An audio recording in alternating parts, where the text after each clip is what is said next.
Welcome to Haftarah Nasso. That's Judges chapter 13, verses 2 through 25. So the reading for the Haftarah this week, it centers around the conception and the birth of Samson, who was one of the judges of Israel. Now, he was designated a Nazir or Nazarite from the womb, which is really interesting. And the Torah portion this week also talks about the Nazarite vow. So there's that tie in there. So Samson's mother, she was like tasked with taking on some of the responsibilities, I guess I should say the prohibitions that Samson later would be expected to carry on as a Nazarite. And so he becomes like this unique Nazarite in that his set apartness starts in the womb. Now, I already knew this, but when I read this again for this Haftarah, I remembered something that I had learned a while back from the Jewish sages about humans in the womb. Now, I do want to say that this teaching, I'm going to share this with you. It comes from the mystical sages.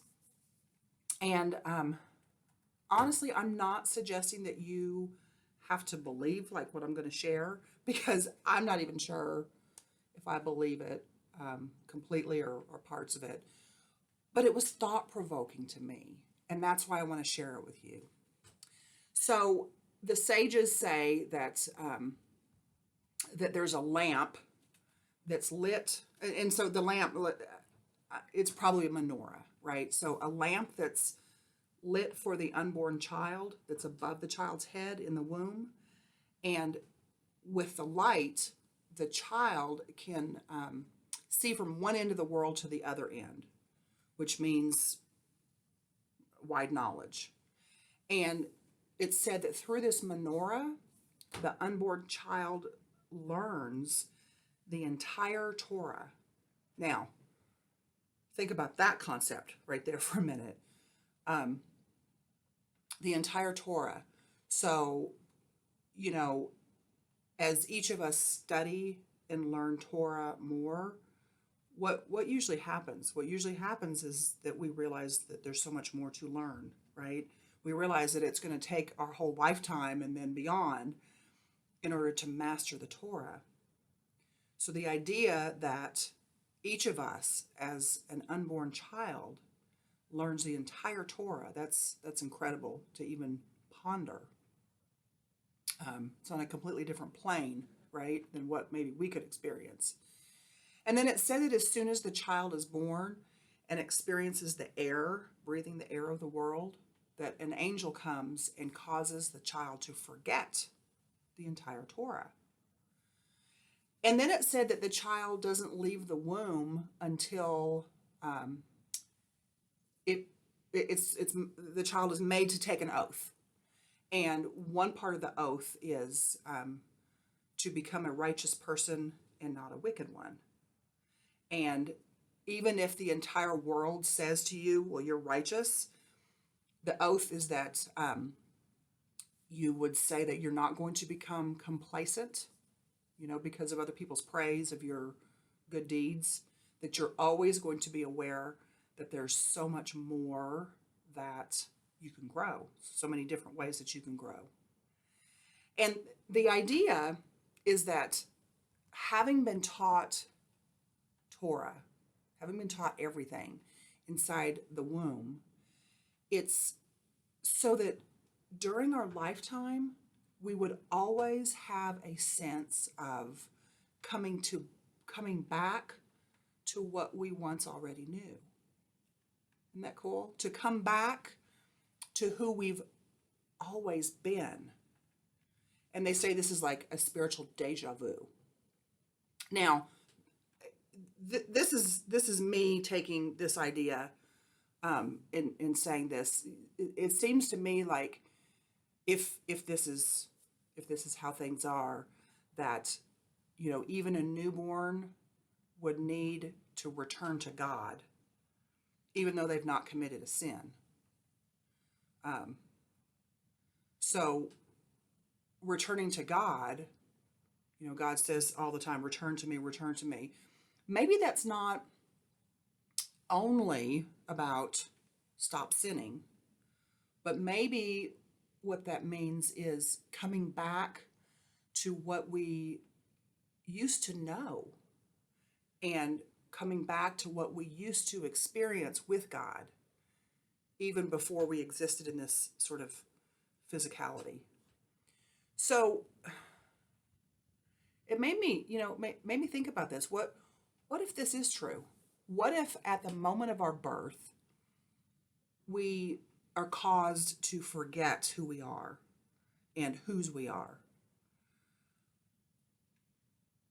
The things that we once knew.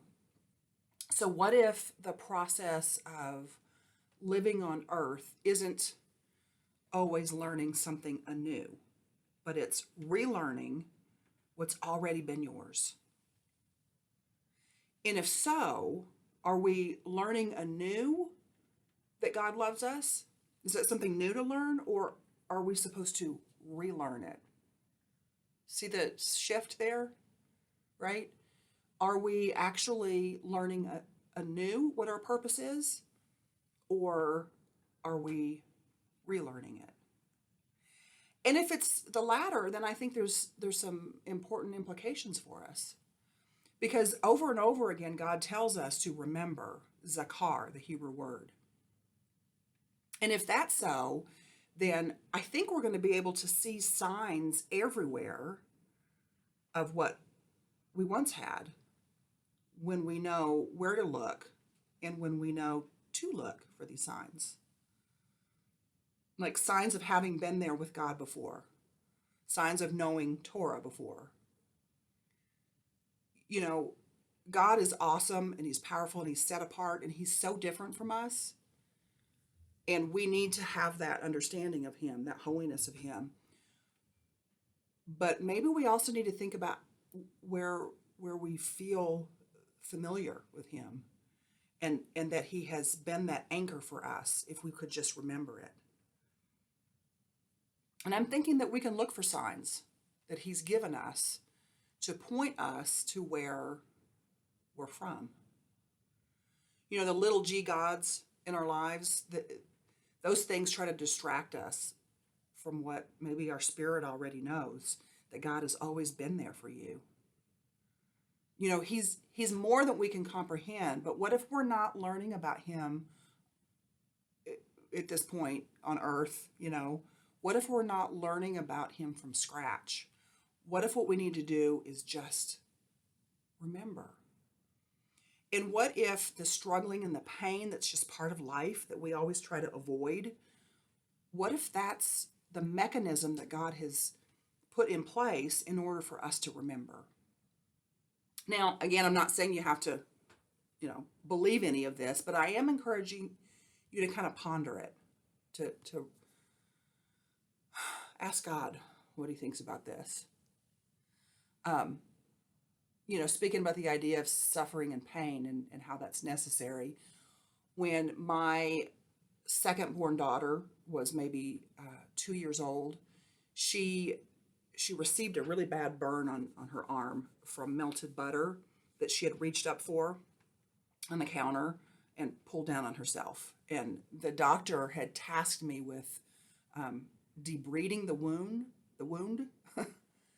Do you know what that is? So there's healthy skin that's underneath the dead layer of skin, but and so I was told to scrub that dead layer off, and it would reveal the healthy layer. But in burns of this kind, the dead layers continue sort of to grow. There's more and more of them, so you have to keep debriding. You have to keep scraping it off. And so I had to do this many, many times. And it was physically painful for my daughter, but it was also emotionally painful because she was experiencing her mommy hurting her, even if it was for her own good. And it was emotionally painful for me to have to do this, and I could physically feel it. It was horrible. But the pain was necessary in order for her skin underneath, for her skin to remember what it once was. So the idea with this teaching of the sages, I think, is that we're not put in this world just to have everything given to us without working at it ourselves, without the struggle. Because for us humans, that it's that struggle that propels us to search and question and grow and change. And I believe God designed us this way. So the encouragement here is that when you find yourself in a situation or with other people that are hindering this God-given bent of yours to search and question and grow and change, maybe avoid those places. Or if you can't avoid them, remember to stand strong that you're doing what you're created to do. And it's kind of interesting to think of our task on earth isn't only to make it a better place. You know, I talk about tikkun olam all the time, repair of the world. But our task is also to learn to come back to that spiritual closeness and clarity of purpose that you once enjoyed before you were born. So I'm going to leave you with a song lyric that really speaks to this, I think. And I will also have it posted in the cafe for you so you can listen to the song. But here are the lyrics. Return again, return again. Return to the land of your soul. Return to who you are. Return to what you are. Return to where you were, born and reborn again.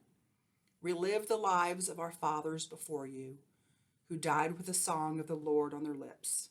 And they said, return again, return again. Return to the land of your soul. Return to me, I'll return to you, and lift you on high to your throne. Return to me, I'll return to you. Don't ever feel you're alone. I took you from there, I'll take you from here. Corners will join of the lost and forgotten now. My promise of then is my promise of when. And now is the moment. Just return again. Return again, return again. Return to the land of your soul. See you next week.